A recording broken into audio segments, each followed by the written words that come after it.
안녕하세요, 비트TV입니다.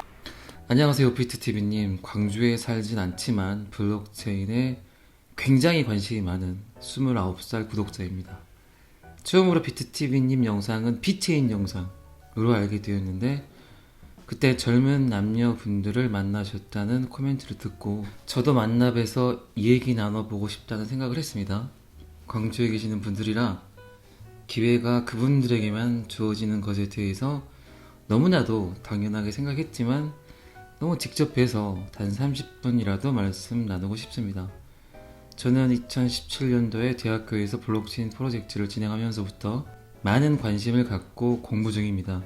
그때 진행했던 프로젝트가 현재의 NFT의 원리를 이용해서 진행했었던 프로젝트인데, 그때에 비하면 지금의 블록체인은 정말 더 실생활에 많이 근접해 왔다고 체감하는 중입니다.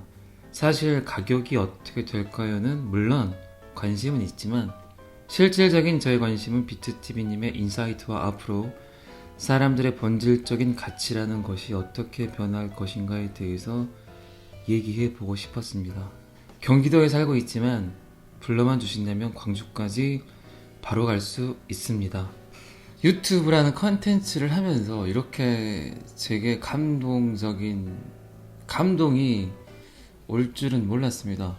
너무나 고맙고 너무나 감동적이었습니다. 이 글귀는 물론 이제 29살 분 되시는 제 구독자 분이신데, 제가 이제 광주에서 세네 분 모여서 이렇게 이야기를 나누고 싶다고 이메일을 이렇게 공개를 했더니 이렇게 메일이 왔습니다. 왜 감동이었냐? 그런 말 있죠. 현대인들은 사치에 투자하지 않고 가치에 투자를 한다. 이게 아마 트렌드 코리아에 나왔던 말이었을 거예요, 아마. 내가 많은 분들에게 사치를 이야기하지 않고 가치에 대한 이야기를 제대로 하고 있었구나. 이런 마음을 갖게 해줘서 너무 감동적이었어요. 제가 어쩔 때는 약간은 허무맹랑한, 어쩔 때는 또 너무 꿈에 부푼 이야기, 그리고 과도한 썸네일을 쓰기도 했는데, 그 내용들을 정확히 이렇게 직시하시고 이해하고, 그래도 내가 사치를 이야기하지 않고 가치에 대한 설명을 잘 하고 있었구나. 너무나 이런 어떤 만족감? 되게 행복했어요. 이 메일을 받고. 정말 다시 한번 저를 또 반성하게 만드는 이 글귀가 너무 고맙고요. 어떻게든 이분 뵈러 서울은 한번 가야겠구나, 이런 생각을 했습니다. 제가 5만, 6만 정도 되면 원하시면 서울을 한번 가보도록 하겠습니다. 이분 때문에 너무 제게 큰 기쁨을, 가치 이상의, 그냥 가기에는 서울이 사치였는데 사치가 아닌 가치를 느끼게 해주셔서 그 일정을 또 한번 잡아보도록 하겠습니다. 현대를 살아가는 지금 시대의 어떤 삶의 본질은, 전 구글 대표이사였던 이 에릭 슈밋이 한 말이 좀 충격적이긴 했어요. 인터넷은 인류가 만드는 것 중 인류가 이해하지 못한 첫 번째 것이며 인류 역사상 가장 최대 규모의 무정부주의 실험이다. 인터넷이란 게 나와서 전 세계가 하나가 돼버렸죠. 이게 소속감이란 게 사라지고 개인주의가, 굉장한 개인주의가 팽배해졌죠. 이게 어떤 말이냐? 제가 이 이야기를 듣고, 그때는 이 이야기를 들었을 때 굉장히 좀 놀랐어요. 미국 사람의 70%가 뉴욕 양키스의 팬이고 일본 사람의 70%가 요미우리 자이언츠의 팬이라고 합니다. 그때는 이해를 못했어요, 그 말을. 우리나라 같이 이렇게 작은 땅덩이에서 굉장히 그 지역색이 강하잖아요. 예를 들어서 뭐 광주면 기아 타이거즈, 부산이면 롯데 자이언츠. 한번 곰곰이 생각을 해보세요. 지금 20대, 30대 분들, 10대 분들 있잖아요. 내가 서울에 산다고 해서 LG 트윈스나 두산 베어스를 좋아하진 않습니다. 서울에 살지만 내 생각은 롯데 자이언트가 마음에 들면 롯데 자이언츠를 좋아합니다. 이게 저도 평소에 20, 30대 분들하고 좀 이야기할 기회가 많아요, 은근히. 근데 제가 광주에 살지만, 저는 기아 타이거즈 골수 팬이지만 20, 30대 분 중에 기아 타이거즈를 좋아하는 사람은 거의 본 적이 없어요. 거의 다 LG 트윈스를 좋아하고 넥센을 좋아하는 분들이 또 많더라고요. 키움으로 바뀌었나요? 네. 이렇게 지역에 상관없이 내가 좋아하는 사람을 좋아한다. 내가 좋아하는 사람의 팀이 있는 걸 선호한다. 아니면 그 팀 자체의 분위기가 좋다. 이러는 거죠. 소속감이 아니라 이제는 지극히 개인주의. 이게 어떻게 말하면 나쁘게 들릴 수도 있어요. 근데 저는 이게 뭐냐, 자기 사람 개개인마다 이제 그 마음 안에 공정이란 게 생겼어요. 내가 광주에 살기 때문에 기아 타이거스를 좋아한다? 이런 건 좀 솔직히 불합리하잖아요. 근데 내 마음속에 공정. 자, 이런 것들이 인터넷이란 게 생겨서 너무나 많은 다양한 이야기, 사건, 이슈들을 바로바로 접하잖아요. 그렇기 때문에 내가 갖고 있는 생각들이 아주 협소했구나라는 생각들을 해버린다는 거죠, 사람들이. 지금까지는 편협한 아주 작은 동네에서 삶을 살았다면 이 인터넷이라는 게 나와서 너무나 큰 바운더리 안에서 사람들의 삶을 살아가고 있다는 거죠. 이거를 이해를 하고 세상을 보는 거와 이해하지 못하고 세상을 살아가는 거하고는 저는 큰 차이가 있다고 생각을 합니다. 그리고 이 무정부주의의 실험이다. 이게 탈중앙화예요. 탈중앙화. 제가 예전 영상에서도 그런 얘기를 한 적이 있죠. 현대 시대의 가장 큰 탈중앙화, 무정부주의, 중앙 집권적인 곳에서 탈피한 최고의 이슈는 BTS입니다. BTS. BTS는 공중파에서 데뷔를 하지 않았어요. 굉장한 무정부주의, 굉장한 탈중앙화죠. 가수가 되려면 방송사 PD한테 잘 보여야 되고, 방송사 국장을 알아야 되고, 그리고 PD를 개개인 찾아다니면서 음원을 줘야 했고, 라디오 방송국들을 찾아가면서 자신을 홍보해야 했죠. 지금까지는. 근데 BTS는 어디서 데뷔를 했습니까? 유튜브에서 데뷔를 했어요. 그 안에서, 그 공간에서 진정한 자신들의 실력을 인정받길 원했죠. 그런데 성공했잖아요. 중앙 집권적인 뭔가 권력, 이익이 끼어있는 이 공중파 방송을 회피하고 오롯이 나 혼자 나의 힘으로 대중에게 그거를 평가받겠다, 인정받겠다. 그러니까 어마어마한 팬덤이 생긴 거예요. 지금 시대의 가장 큰 탈중앙화의 이슈는 BTS입니다. 지금 저도 마찬가지잖아요. 이런 방송을 제가 유튜브가 아니었으면 어떻게 송출이 되고 어떻게 이렇게 많은 분들이 듣겠냐고요. 점점 사람들은 많은 걸 보길 원하고 뭔가 이해관계가 전혀 섞이지 않는 그런 것들을 듣고 또 보길 원한다는 겁니다. 점점 공중파에서 많은 연예인들이 유튜브를 선택을 하죠. 실질적으로 지금 여러분들 가족을 이렇게 봐보세요. 내 아들, 딸, 내 어머니, 아버지가 공중파를 보는지 아니면 유튜브를 보는지 이미 60%가 공중파보다 유튜브를 더 선호해서 그 시청 분수가 더 많아졌다고 합니다. 그런데 아직도 우리 학부모들은 자식들에게 커서 MBC PD 돼야지, KBS PD 돼야지 하고 있다는 거죠. 이미 공중파들의 적자가 1000억, 1200억, 1500억대예요. 자, 앞으로는 공중파 방송국이 계속 유지를 할 수 있을까요? 뭔가 이해관계, 이익관계가 설정이 된 방송들은 더 이상 사람들이 신뢰하지를 않는다는 겁니다. 이게 무정부주의, 탈중앙화, 이 두 가지를 조금은 이해하시고, 제가 약간 건방진 소리라고 들을 수도 있어요. 근데 이 두 가지를 이해하고 세상을 바라보는 시점과 그러지 않은 시점은 분명히 차이가 날 겁니다. 제가 20대, 30대 분들이 제 방송을 많이 보셨으면 좋겠어요 라고 이야기 드린 게 이런 이유들이에요. 한편으로는 이럴 수도 있어요. 진짜로 공정한 시대가 됐으니까 내가 해야 될 일을 하지 말고 내가 진짜 하고 싶은 일을 하는 사람들이 성공할 수 있습니다. 내가 진짜 미쳐서 할 수 있는 일을 선택하시는 게 훨씬 더 현명한 삶이에요. 인터넷이 생겨서 지금까지 모든 데이터를 저장을 했어요. 이제 사람들은 데이터를 믿어요. 데이터밖에 믿질 않아요. 그러면 어떻게 해야 됩니까? 이 데이터가 진짜인가 거짓인가를 가려줘야 될 거 아니에요. 이 데이터가 하나의 약속을 했는데 다시 말을 바꾸면 안 되잖아요. 그래서 나온 게 블록체인이에요. 그런 데이터 하나하나를 위변조가 되지 않는 이 블록체인 안에 넣어버린다는, 그래야만 되겠죠. 그래야 진짜 깨끗하고 공정한 사회가 되겠죠. 블록체인은 그래서 신뢰, 공정, 민주주의, 자유, 그 본질을 아는 사람들은 이렇게 표현을 해요.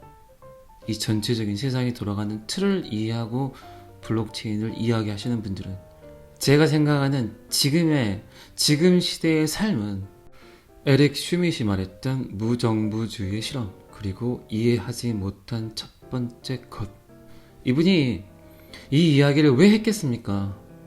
먼저 미래를 본 거죠. 왜? 본인이 이걸 만들었기 때문에. 만들었는데 가까운 미래 정도는 볼 수 있을 거 아닙니까? 오늘 또 쓸데없는 잔소리를 많이 했습니다. 그 메일을 보내주신 그분 때문에 여기까지 왔는데, 그리고 너무나 많은 분들이 거의 메일이 100통 가까이 왔어요. 여기서 4분, 5분을 선택을 해야 되는데 그게 굉장히 고민입니다. 근데 그런 거 있죠. 말로는 안 하는데 눈으로 욕한다는 그런 말이 있죠. 그래서 좀 진정성이 느껴지는 글 속에서 저에게 욕을 하시는 분들을 제가 선별을 해서 다음 주 금요일 6시 반에 약속을 할 거니까, 26일이죠. 11월 26일. 그날 맞춰서 진행을 해보도록 하겠습니다. 너무 많은 분들이 메일을 보내주셨는데 너무 큰 기대를 갖고 계신 것 같아서 좀 부담스럽긴 합니다. 그리고 타 지역에 계신 분들이 메일을 굉장히 또 많이 보내주셨어요. 그분들께는 너무나 이 자리를 빌어서 정중하게 제가 일단은 약속이니까 광주에 계신 분들만 먼저 해보고, 이 오프라인 만남이란 게 약간 문제성이 생길 수도 있어요. 그러니까 이번에 처음이니까 일단 해보고, 타 지역에 계신 분들은 그 이후에 괜찮다, 괜찮은 어떤 효과가 있겠다, 그러면 그 이후에 분명히 제가 다시 또 일정을 잡아보도록 하겠습니다. 그럼 오늘 제가 또 소개를 해드릴 자료가 하나 있는데, 이 나스닥에서 리포트를 하나 썼어요. 나스닥에서 암호화폐를 어떻게 보고 있는지. 이게 11월 11일 날 올라온 데이터인데 참 재밌더라고요. 해석을 또 한번 해보면, 나스닥에서 장기적으로 구매해야 될 2가지 주요 암호화폐 가지고, 나스닥에서 실제로 유용할 수 있는, 실제로 사용할 수 있는 암호화폐에 투자하고 싶습니까? 카르다노 및 리플만 살펴보십시오. 이렇게 딱 집어서. 블록체인 기술은 아직 주류와는 거리가 멀지만 이러한 네트워크는 분산형 애플리케이션의 개발 및 국가 간 결제에서 잠재적인 사용 사례를 통해 블록체인의 채택을 장려하는 데 도움이 될 것입니다. 더 깊이 파봅시다. 이렇게 해서 제가 여러 번 말씀드렸죠. 하겠다, 이렇게 될 것이다, 이렇게 할걸, 우린 이렇게 할 거야. 그런 암호화폐들이 수두룩 합니다. 그러니까 지금은 잘 선택을 해야 돼요. 암호화폐 뉴스만 보다 보면 이 분별력이 떨어져요. 진짜 제3자, 암호화폐 영역이 아닌 타 영역의 전문가들이 암호화폐를 보는 시각을 한 번쯤은 생각을 해보셔야 돼요. 오히려 그들이 진실을 말하고 또 진리를 말할 수가 있어요. 그래서 저는 제가 보는 이 채널만 거의 한 12개에서 13개 정도를 봅니다, 매일.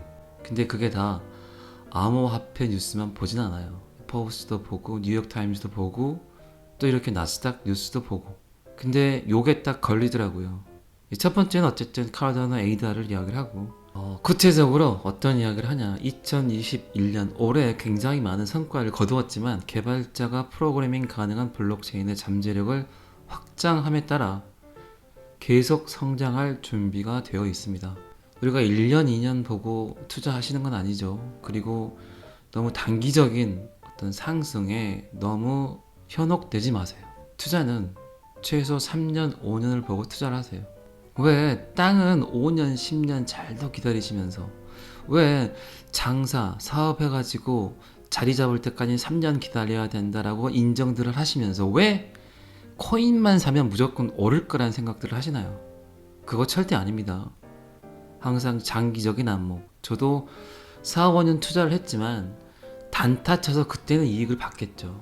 지금 생각하면요, 무슨 생각이 드는지 아세요? 내가 그냥 그거 그대로 둘 걸 왜 그때 단타 쳐서 던졌을까?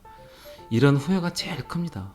그러니까 인프라가 엄청 커질 수 있는 거, 지금은 미비하지만 거인이 될 수 있는 거, 이런 것들에 투자를 하셔서 최소 3년, 5년, 1년 이런 식의 투자가 맞다는 거예요. 땅 사면 내일 바로 오릅니까? 아니에요. 그런 안목으로, 그런 시점으로 생각을 하셔야 된다는 얘기예요. 가치 저장과 교환의 매체 외에는 필요성이 없는 비트코인과는 달리 카르다노 에이다는 사용자가 네트워크에서 복잡한 분산 애플리케이션을 생성할 수 있도록 합니다. 새끼들을 많이 깔 수 있다는 거예요. 이더리움 하의 블록체인이 그랬듯이. 카르다노는 너무 올라버렸어요. 우리는 지금 둘 중에 하나를 고른다면 무조건 리플이라는 거죠. 리플은 XRP를 통해 국경 간 거래를 촉진하는 블록체인 네트워크입니다. 지불 산업의 실제 문제 해결에 초점을 맞춰 성장률을 유지할 수 있습니다. 지속적으로 사 모으란 얘기입니다. 제가 사 모으란 얘기 아니에요. 여기서 그렇게 이야기를 했다는 거예요. 저는 계속적으로 사지 말라고 했습니다. 여기서도 이야기하지만 리플은 또 0.0001 XRP의 매우 낮은 거래 비용과 기존 은행 송금의 1일에서 5일에 비해 거의 즉각적인 송금 시간으로 인해 이러한 성장의 덩어리를 포착할 수 있다. 장기적으로 투자하라. 나스닥이 선정한 두 개의 암호화폐는 카르다노 에이다와 리플 XRP다. 그리고 이제 지금 그 해외 트위터 글들이 많이 올라오는 게 뭐냐? 제가 이더리움 하의 NFT 토큰들이 거의 리플로 이제 다시 방향 전환을 할 거다. 리플 하의 NFT 토큰들이 모두 시도를 하고 트라이를 하고 리플에서 뭔가 NFT를 할 것이다 라고 이야기를 드렸죠. 근데 이 가스비, 이더리움 하의 블록체인 NFT 토큰들이 가스비에 죽는다고 합니다. 수수료가 너무 많이 든대요. 400달러를 요구를 하고 200달러, 300달러를 요구를 한다고 합니다. 이 시스템은 이더리움의 가장 큰 단점이죠.